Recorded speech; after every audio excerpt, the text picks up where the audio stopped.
When most people think about negotiations, they think of big, important business deals.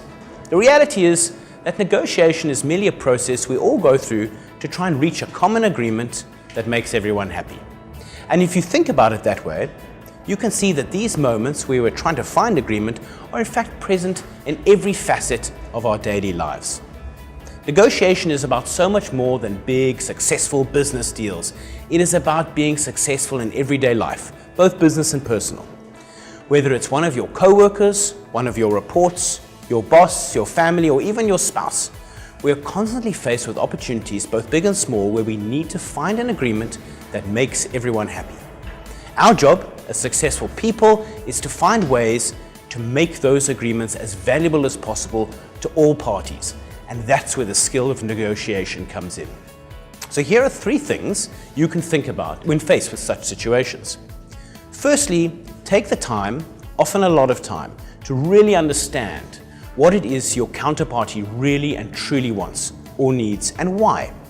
Think about their mindset and how they're coming into this negotiation. Are they rushed? Are they relaxed? Are they in a good mood? Are they in a bad mood? What is their mental space? What other stuff is going on? All of these different mental states have an impact on what they need and how they interact with you. Which is why having an understanding of human behavior is so valuable in a negotiation. Once you've thought about this mental state of your counterparty or counterparties, then ask a lot of questions, probably more than you think are necessary, and listen hard. The keys to your most successful outcome almost always lie in the answer to these questions. Keep asking why. As they say, ask it 5 times until you get to the real underlying motivation behind their request. As an example, saying to someone, "I need something done by this date," is really the whole story.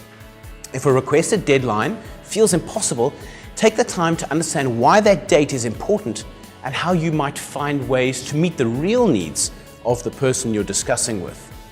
For example, the person who needs something done by a certain date may just be going on holiday the next day, and they're concerned that the work may not get done before they leave. Understanding this gives you an opportunity to give them what they want, a stress-free holiday, whilst giving you what you need, enough time to produce great work. Secondly, know the same about yourself. What is your mindset in this negotiation? What are your actual deep motivations behind what you need in this situation? As I said before, there is very rarely only one item at play in a negotiation, and this goes for you too.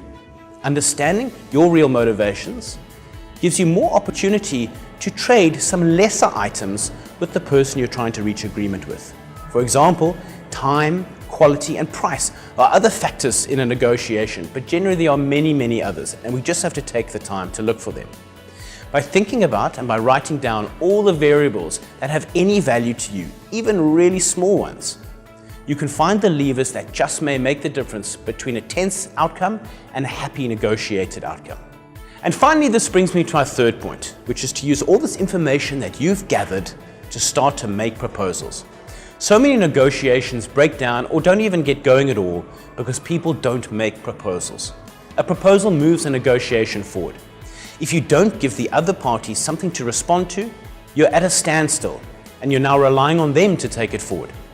If a positive outcome is important to you in a negotiation, you must hunt for it by asking for something. Making proposals is where creative thinking becomes by far the most valuable skill in a negotiation. Here you need to use what you've learned about yourself and about the other party, your needs, your wants, your motivation, and put that information together to find beautiful ways to give them what they want on your terms. For example, if the price is too high for you to pay, consider using one of the other variables to find a common ground.